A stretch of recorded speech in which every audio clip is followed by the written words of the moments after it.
evening and thanks for joining us. I'm Anna Botari. Southbridge police are searching for a suspect after a woman says she was chased while walking at the Westville Dam recreation area. Police say the woman says she was walking along the Southbridge trail side when she first noticed a man inside a car waving her over. She ignored it and continued on her walk. Then a short while later, he was following her. When she picked up her phone to call for help, she says he ran at her.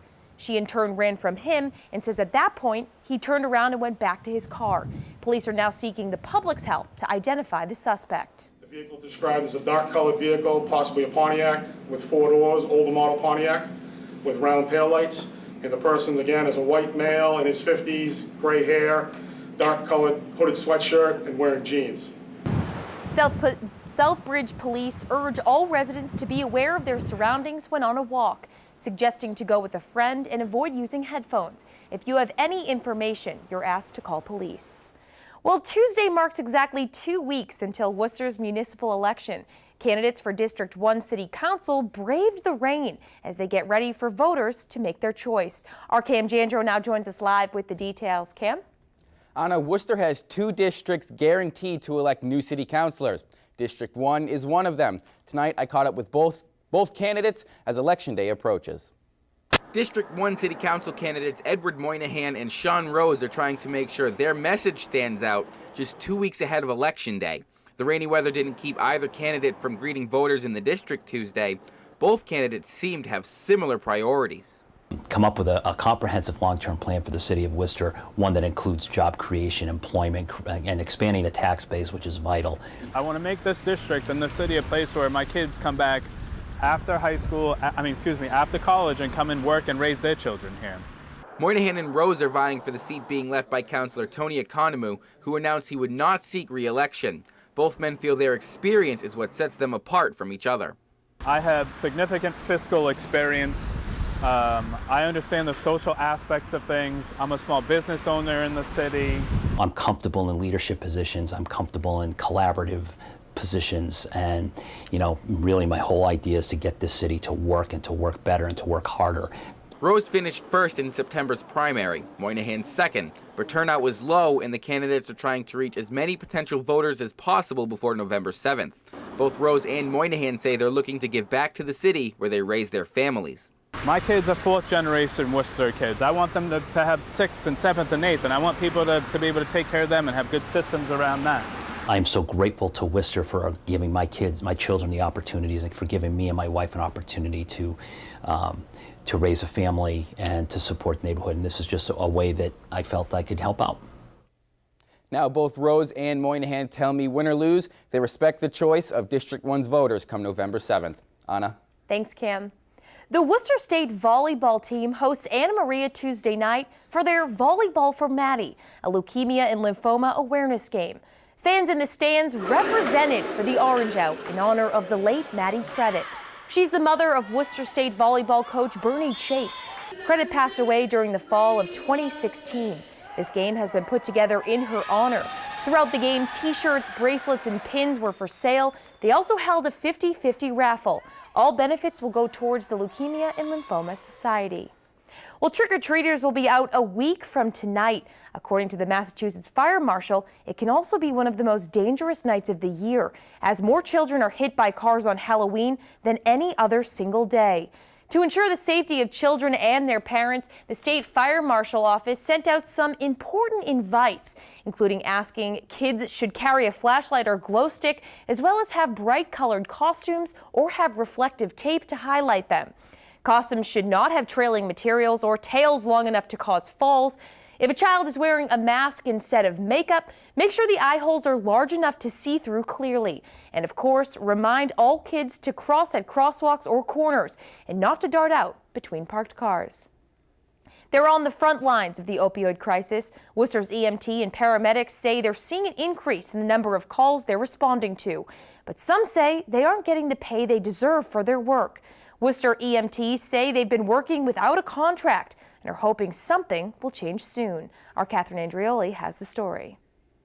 EMTs and paramedics rallying in Worcester today over what they say are pay and staffing issues at UMass Memorial. We're trying to put back into our contract where you get paid based on how long you've been here, not necessarily how long you've been a paramedic. Worcester EMS has been working without contracts since July 30th. Brian Urato is the president of Local 95 of the International Association of EMTs and Paramedics. He says a major concern is pay equality for experienced paramedics. I have 15 years experience. However, we're hiring new people that have come in less than 6 months ago with less experience as a paramedic and make $3 more an hour than I do. The rally comes after union leaders met with UMass Memorial Friday. The union says there's an issue with retaining experienced people. Significant turnover problem, and the hospital realizes it, we realize it. It's just the way to fix it is something we can't agree to yet.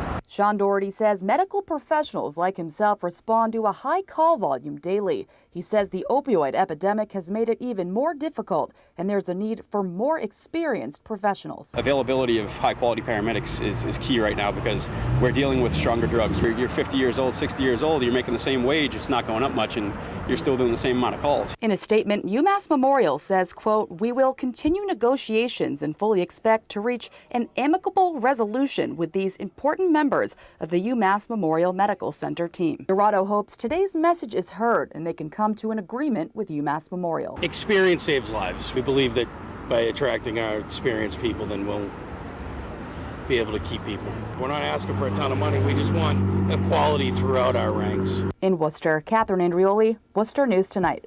An update now on a major pot bust we first told you about last week. Federal prosecutors allege the owners of a family-run business in Millbury used it to cover up a drug conspiracy. Last week, authorities seized $6 million worth of marijuana from a Clinton warehouse used by Chuck Laverty and Son Mechanical. They're advertising as a plumbing and heating business, but prosecutors allege it was used as a front for a large-scale marijuana cultivation and distribution operation. Andrea Laverty, Charles Laverty, and their son Thomas Laverty are all facing charges. Well, for many women, access to free birth control comes with their health insurance.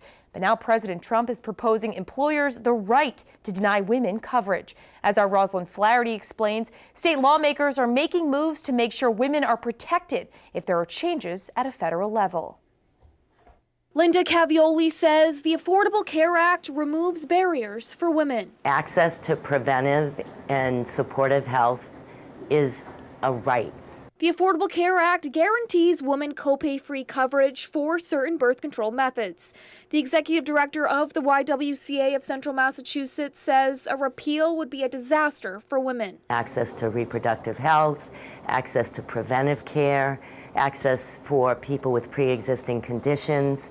The Trump administration is proposing to expand rights of employers to deny women insurance coverage for contraceptives by claiming religious or moral objections. It shouldn't be the government's choice or the employer's choice. It should be the choice of the individual who needs access to those services. Meanwhile, Senator Harriet Chandler filed a bill hoping to fill the gap for contraceptives, ensuring no changes at the federal level could impact access here. It's an enormous burden on young women who don't necessarily use the contraceptives for contraceptive purposes, but for general health purposes. Cavioli says it was a long fight to get access to reproductive health, and this would be another barrier women would have to face.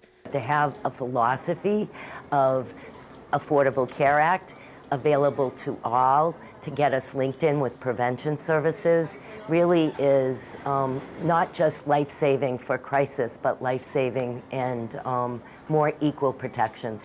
Rosalind Flaherty, Worcester News Tonight. Worcester police are investigating a serious pedestrian accident on Chandler Street Monday night. As our Brittany Schaefer explains, this isn't the first time someone was hit on this particular road. A 40-year-old woman is recovering from serious injuries after she was struck by a vehicle on Chandler Street Monday night. When officers arrived, they observed a 40-year-old female suffering from a substantial head injury. Police say the accident happened after dark and the pedestrian was not directly in a crosswalk. The driver did remain on scene. They impounded the car, towed it back to headquarters for a mechanical inspection, which is standard. At this point, there's no citations issued. However, that doesn't mean that's not going to change as the investigation continues onward. Sergeant Carrie Hazelhurst says of the 17 pedestrian accidents police investigated this year, 2 happened on Chandler Street. It's a dangerous street because it's so wide. It's an artery to the city, in and out. You have a high volume traffic with multiple lanes heading, east or west.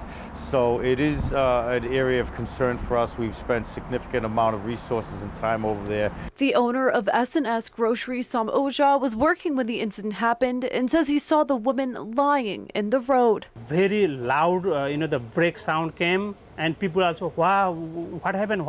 And they also run outside, and I also run outside. I saw the ladies was laying down, and the driver also come out, and he also tried to help her. Workers in the area of 107 Chandler Street say accidents are common in this area. That's the very worst, and a lot of accidents. That's why a lot of people are very much scared. I think that it's unfortunate somebody getting hit like that just trying to cross the street. It's unsafe to cross this street because it's day or night. The traffic is just moving aggressively. Now, of those 17 pedestrian accidents this year, 2 of them have been fatal. Hazelhurst says that 40-year-old woman is expected to be okay. Brittany Schaefer, Worcester News Tonight.